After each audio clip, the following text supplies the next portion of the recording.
Good morning, Chris Piercy here with Wedding Industry Wisdom, and as I always say, shortly to be joined by Jack Brister, and we're going to be talking about the biggest mistakes that people make when they are advertising their wedding business on Facebook. So as soon as Jack is available to add in, things are running smoothly on Facebook today. So hopefully Jack's going to be on screen shortly. It says adding, but it's taking a while. Maybe Jack's too far from the router. We shall find out. Colin Phillips is watching as well. Hello, Colin. Hope you are well, my good man. It says connect. Hello. That took its sweet time, didn't it? It did. I don't really know what went on there. There we go. Yeah. You were slightly out of sync then, but we will see how it goes. How are you today, Jack? I'm very well. How are you? I heard you got a bit of a boo-boo. So we're both injured, aren't we? Oh, yeah, I guess if you want to compare things, then yes. What have you done? Did you get hit by a cricket ball? I didn't know. So I don't really know what happened. So. I played cricket on Friday, and I'm pretty sure what happened is because I haven't played in about 10 years, something like that. I'm pretty sure when I was bowling, I came down kind of on my leg too hard. I've done something to my knee. Talking. Basically, it's old age. That's what it is. You completely broke up, so all I heard was as you were bowling, you came down and then you stopped there. And I think I kind of came down too hard on my knee, and so that's probably what that was. Are you going to be okay? This is being shit. Let me move you. Hang on. I think I'll survive. Yeah. I'm limping. I'm limping my way down the stairs for you right now. Oh, bless you. I hope you're right. The things I do for you, Chris, eh? I know. I don't know if I'm going to make it. I was considering amputation. Yeah, well, maybe tomorrow. Just the knee, though, so then they're just going to stick the rest back on. Yeah. So a slightly shorter leg. So anyway, yeah, that'll be fun. So we're supposed to be talking about Facebook advertising and where people go wrong when they are advertising on Facebook. So this is in part because I've written a whole blog about Facebook advertising, which there is a link in the text above. Have a nice read through that. But a chunk of that at the bottom is the biggest mistakes that people make. Because even if you're doing a lot of things right, if you do a couple of things wrong, then the whole thing can just kind of fall apart a bit.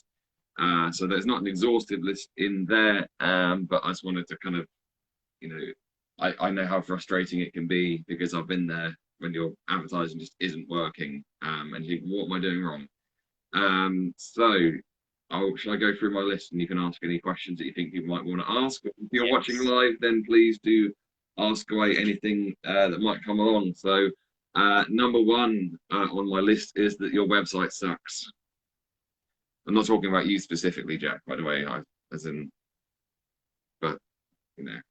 Yeah. So with all the advertising is doing is it's taking people from wherever they are to your website. It is then your website's job to then turn those people into paying customers. So if you might be in a situation where your advertising is absolutely spot on, it could not be any better at all. But if your website is rubbish, or it takes ages to load, or your copy on it's horrible, or whatever, then that is not the fault of Facebook advertising. That is the fault of your website. So you want to be making sure with things like Google Analytics that people are coming to your page, staying on the page, people are moving through the page and going to the right place. And I'd go as far as to say is that until you know that is happening with your website, there is basically no point running advertising at all. Is that fair to say, or is that? Yeah, I think so, because otherwise you are then definitely just wasting money, aren't you? Because you don't know whether anything's going to work. Whereas at least if your website is working, then you know that the advert is where the problems lie, and you need to be tweaking the adverts rather than the website. Yeah, I mean the only problem is it's like a chicken and egg scenario. because obviously you need to have traffic going to the site to test whether it works. Um, but you can't know whether it works unless you've got traffic. So, you know, at some way or another, you've got to get traffic to the site. But yeah, basically make sure your website actually converts people from people who've never heard of you into paying customers before you put a lot of money into advertising. Number two is that people don't know who you are. I mean, as you scroll through Facebook, as I scroll through Facebook, I mean, the amount of companies who are advertising to me and I've never heard of them before is that there's so many out there. I mean, there's so many companies in so many different niches um, that you're gonna go, well, who are you? Hmm. I mean, when was the last time that you bought a product? Or I'm asking everyone, and obviously you specifically, Jack, as well. When was the last time you bought a product from someone who you'd never ever heard of before on the first time of seeing their ad? Don't think it's ever happened. Exactly. So it's very, I mean, unless it's come under a recommendation or something, but that or something like that, then more or less you don't just see a company and go, oh, I'll buy their product. I mean, unless the product looks like it fills a need that you've got, and it just, oh yeah, I'll get that. So for instance, I I had this the other day where a back brace. That was it. I happened to be through some great targeting, or something a bit creepy. A back brace came up on my Instagram feed. I think it was. Never heard of the company. Went and had a look at their thing. The product seemed like it was do the job, and it was a reasonable price, so I went for it.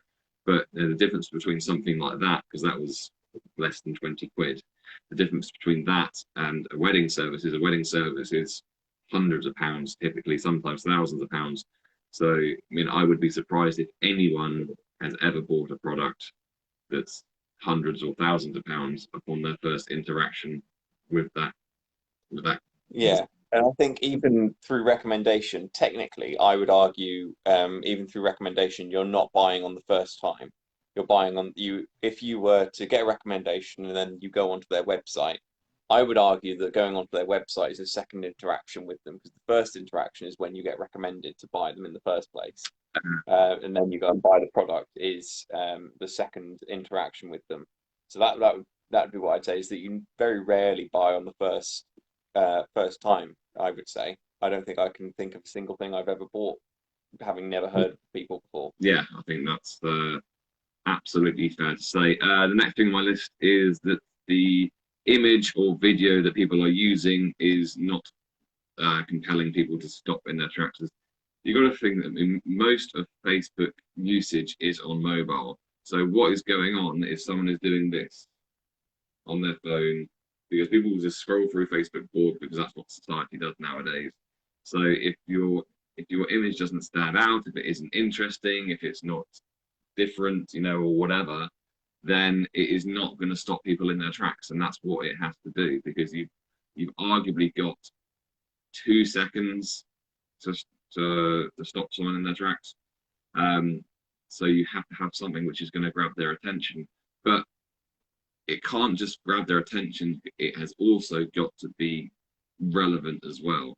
Because I remember seeing a thing from Nicholas Kuzmich before, and there was a stock photo that went around in the early days of Facebook advertising. It was a girl wearing a bikini. There was a stock photo that everyone used for their photo, and because men are shallow and everything else, and some women are as well, you say women in a bikini, you go, oh, boobs, and you stop. But then they're actually selling like watches, or they're selling, you know, selling something completely different to what the image is representing. So it has to be compelling, it has to be eye catching and everything, but it also does still have to be relevant. Otherwise, it just feels utterly like clickbait, which is not what you want your adverts to seem like. So yeah, there's that as well. Next on my list, I put that your advert copy sucks. I mean, I had put in the blog that I've been a bit truth bombish and a bit controversial. So, I mean, yeah, I had just gone out and said, yeah, your advert copy sucks. Now, what I mean by your advert copy sucks is your ad copy is the text which goes around the picture, essentially, the advertising copy. And most of the time, most of the adverts I see, the text just isn't compelling in any way. And I think that the advert for me comes in two, maybe three parts. So the first part is the image. That is what grabs people's attention. Two is what is then going to compel people to click. And then three is the offer you are making them. That is the kind of the third part, which I'll get into in a minute. But if you're just starting your wedding advertising by saying, "Are you planning your wedding?" or "Have you booked your DJ yet?" or "Have you thought about booking a suite card?" or something like that, that is just the most lazy, dull. Is uncompelling a word? Yeah, why not? It is now. I don't know if it is really. Don't know if it is really, but it does absolutely nothing to make people want to read on at all. So it's not a bad thing to start with a question, but don't start with "Have you booked your DJ yet?" Because it's just what every single other advert out there is doing, and it just doesn't do anything at all. Um, It has zero emotion behind it. yeah, absolutely. I was tempted to share what my opening line on my most successful ad was, but I'm not doing that because it's too valuable for me. Um, I know what it is, and it is very good, but it's yeah. Essentially, you want to ask a question. If you're going to start by asking a question, make sure it's evoking an emotion through that question. Because if you can evoke emotion, you're then going to it's going to be more compelling to get people to click on the link to find out more about what you do. yeah, I mean, it should be, yeah, it should almost feel like a story. Yeah, Your ad copy to a certain extent. I mean, it can literally be a story, and that's something that I'm considering doing, but I've not had the time to test it properly yet. But yeah, you want to make sure that your ad copy is the compelling enough that people are going to go, "Oh, that's really interesting. I want to know more about this," rather than yeah, "Have you booked your DJ yet? I am a DJ. I do music at your wedding."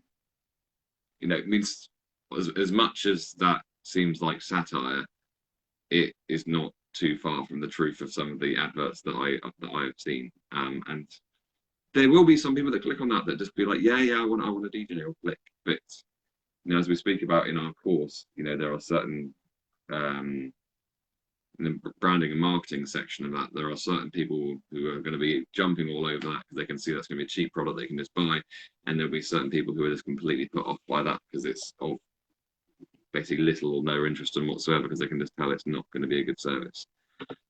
So that moves us on to the next thing on the list. You're not compelling them to click. So what you're doing when you're advertising on Facebook it is essentially a transaction. You are exchanging their time for something. Now, if there's something that you're offering them is just the opportunity for them to book you, then they are not going to feel like that is a good exchange of their time for what you're offering them at all, because you want to be giving them something. Now that it could be absolutely anything. So it could be some really, really valuable information. It could be a checklist to make sure they've got everything sorted for their hen party. It could be a checklist to see if they've got their everything prepared for their skin for their makeup trial, or it could be a blog about getting your hair right for your hair trial. Also, I don't know. I'm trying to cover as many different parts of the industry as possible, or it might be a full list of which flowers are in bloom at which stage of the year, so that you want to be giving them useful information so that so they go, "Oh, that's actually useful, that's actually relevant, that's actually helpful to me," so that they can then click on that and feel like they've got something in exchange for the time that they are giving you, because they're giving you their time. They should be receiving something in exchange for that. So it is a transaction, and you've got to be aware of that. Next up, you're selling the wrong thing. I mean, I don't recommend going straight for the sale. I do occasionally myself when I feel like I've really nailed some ad copy or really nailed an offer, and I have had some great results doing that. But that's also because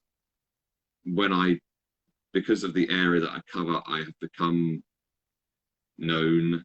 So I often feel like when people are seeing my ad on Facebook, it won't be the first time that they've heard of me. So that there is that which kind of goes against what I said earlier. But does that sound like I'm just contradicting myself, or am I kind of I don't think so. I lost you for a minute there in the middle, so you may have said something completely controversial that didn't make any sense at all that I missed, but it made sense from what I heard. I mean, for instance, sometimes I will see people at a wedding fair and they will say, "Oh, you're the guy I see on Facebook sometimes," or Hmm. sometimes I will someone will comment on my blog saying, "Oh, we met you at a wedding fair recently." So because I get around a lot, um, I sometimes can go directly for a selling. But anyway, gone slightly tangential, but essentially most. I think so. I think the difference there is that it's not the first time they're meeting you, is it? It's not the first time they're coming across you. Yeah, correct. Um, So it's not really properly cold traffic. it's not probably cold traffic. Yeah. So yeah, the real point I was trying to make at that point was actually although I don't recommend selling straight away. If you are selling, make sure you're selling the right thing. Now, what I mean by thing is not your product or your service or whatever it is. It's actually, I mean, the saying is you don't sell the mattress, you sell the good night's sleep, because that's what people actually want to buy. So you want to be selling solutions to people, you want to be solving their problems, and that is what people are actually going to be purchasing from you. So when people are saying, I mean, this comes back to your having good ad copy, um, rather than saying, have you booked your DJ, something better might be, and this is probably it could be rubbish because my brain's not fully functioning at the moment, but something better would be um, who's supplying the soundtrack to your day, or something like that. I don't know. That's just something I might have stolen that directly from someone that sounds familiar for some reason, but something like that which demands an answer. That is different to saying, "Have you got a DJ?" Yeah. I mean, that's not the best example I could possibly come up with, but you want to be selling the benefits and the benefits and the solutions of what you do, as opposed to just saying, "I am a florist," or Yeah, because even in that example, as bad as it might be, it does still convey more emotion than have you booked a DJ yet? Because it's talking about it in the context of their day, yeah, and making sure that it sounds right rather than just going, you should have a DJ. It should be me, because that doesn't mean anything to anybody. yeah. I mean, just brain just working slightly in the background there. You could come out and say, music, um, music creates the atmosphere for your day, and then lead Yeah, on from there. I mean, even that before saying, "Have you booked your DJ yet?" would be stronger. I mean, I still wouldn't recommend doing that, but it identifies the importance of music as the solution, because the last thing a bride wants is a bad atmosphere at her wedding. yeah, So, or you could even say the correct music ensures a perfect atmosphere for your wedding. Booking a professional DJ will make etc. etc. etc. So make sure you're selling blah blah blah blah blah. So make sure you're selling the solutions, making sure you're selling the benefits, as opposed to selling what the thing actually is. And I had a final one here, and this is something I see way too often. Um, their first interaction with you is a discount, and this is something that really grinds my gears more than anything else. I mean, there is a certain. I mean, if you are, we talk about this in our course, Wedding Industry Wisdoms, how to run a successful wedding business. If your ideal client and your is someone who's just cheap and cheerful and just wants to get their wedding done as quickly as possible, then this is absolutely fine. But so many Facebook ads that says, "Hey, I'm a company you've never heard of. Would you like 20% off if you book before your wedding date?" uh, or something like that. And it's just like, okay, so I mean, there is a time and a place to offer discounts, in my opinion, but it isn't the first time someone's ever heard of you, because by doing that, essentially, you're just making yourself look desperate and you're making yourself look cheap. mean, I don't. What is the harm in you introducing yourself in the best way possible, trying to sell your services at full price, then maybe getting some interaction going with someone, and then if they haven't booked, at that point going, how does 10% or 20% off sound, or whatever it might be? I mean, the difference with that is just is poles apart. Yeah, yeah. The thing is, it just doesn't. It's just not a good company trait to look like you're cheap, to look like you're desperate, to look like you're having to discount in order to get sales. Liken it to like I don't know, high streets shopping. You know, just in terms of the quality of the product you're going to get at somewhere like Primark compared to which would like people that know this know is cheap and then they'll have things saying up sale or whatever compared to Topshop who will only have sales which is kind of mid-season or end of season or something like that where their clothes are no longer going to be useful for that time of the year. And that's the difference. That work as an analogy, nearly. Not really, no, but no, I don't think that really works at all. No. But I kind of understand what you're saying. I don't think that was the best analogy you could have used. Okay, so I don't know if it's a well-known brand or not, but there's a shop in Weymouth called Shoe Zone, and it just Yeah, Shoe Zone is yeah, that, I'm pretty sure we used to have one up here. I don't know if we still do. okay. So Shoe Zone constantly has big signs in the window saying discount shoes and whatever. So it's yeah, okay. It's the difference between somewhere like Topshop who will only have sales at a particular time of year, and somewhere like Shoe Zone whose main selling point is big things constantly in the window saying discount shoes or all shoes 50% off constantly or something like that. That's the difference. Because the first interaction, if you're walking on the high street, is do I want that one that's constantly discount shoes or that one whose shop window looks like it's been well thought out, has all of the clothes all set out nicely? Because you're in one instance in Topshop over there, you've got the clothes looking pretty and everything else on models and mannequins and display.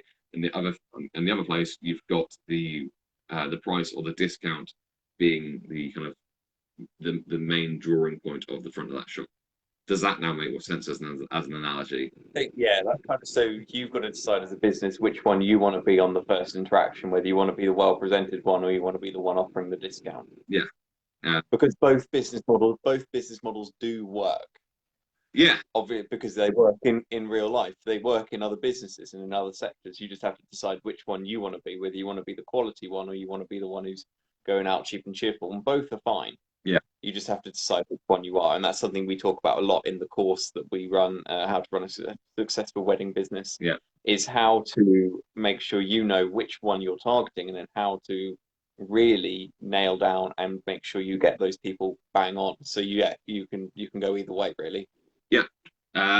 Basically, yeah, we've whipped through this rather quickly. I have written a full blog on the Facebook ads on how I feel like I know what I'm talking with it, how I reached that point, and kind of more depth on all of these things that I say that you potentially do wrong. And there are loads of other things which you could potentially be doing wrong, but I didn't want to turn it into a blog that was. I mean, it's already a relatively lengthy blog, but I didn't want to have 100 list. But I mean, the one other thing that springs to mind, which isn't on the list, is incorrect targeting.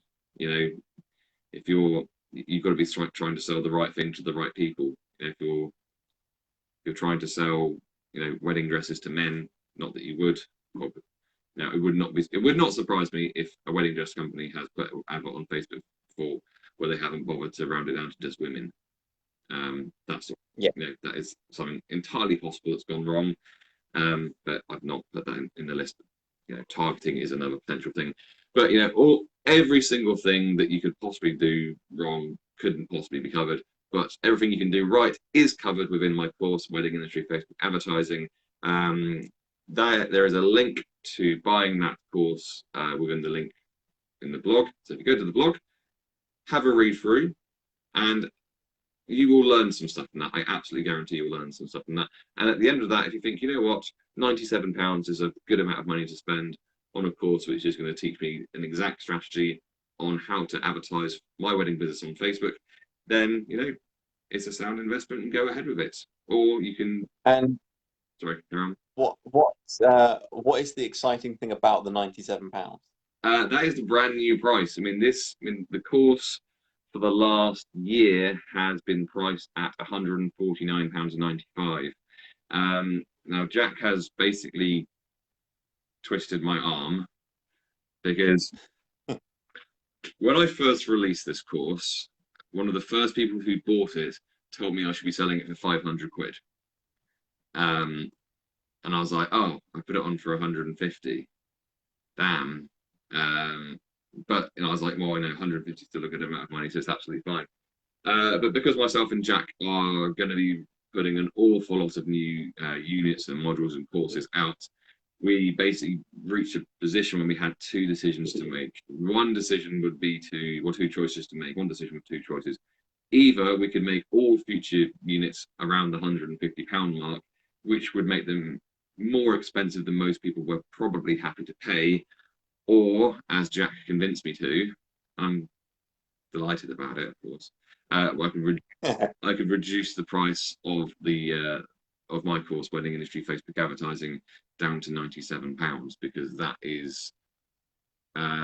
that's probably going to be the upper rate for the future courses, unless there is an exceptionally large course. But there's no of the courses that we've got planned out for the future. There's none that are going to be above that.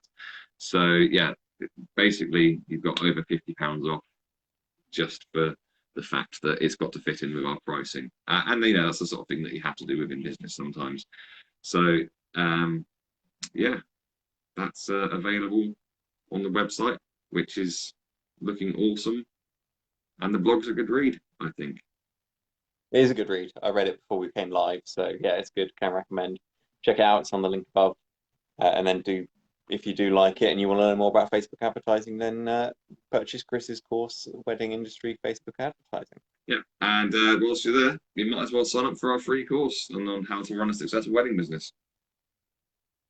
Yeah, why not? Why? Also, while you're there, why not buy the email, the highly converting email? In fact, if highly converting wedding email follow-up sequence, which is on sale at the moment from £27 down to £7 until Friday, so it's only £7. So you can buy them both for less than £110. Why wouldn't you? 104, you buy 104 quid. Why wouldn't you? Bargain. Because you could buy 104 rustlers with that. You could buy 100. Yeah, actually, now it's a tough choice, isn't it? Yeah. Are you going to buy 104 rustlers burgers, or are you going to spend it on something which is going to grow your business to the point where you can have rustlers burgers every day? And no one should have rustlers burgers. Sorry, me and Jack have got an in-joke about rustlers burgers at the moment, and don't worry about that. It's because they're on offer. They're on offer in Tesco for anyone who's interested. They're £1 each. Which is about £1 more than they're worth. Yeah. Yes, but anyway, if you have any requests for videos that you'd like us to do on our Facebook Lives, then we would be delighted to do them for you. If you want to do our free course, then you can find it on the website. That's weddingindustrywisdom.co.uk. And all information about coaching calls and everything else is on there as well. So thanks for watching today, and we'll catch you for another video soon.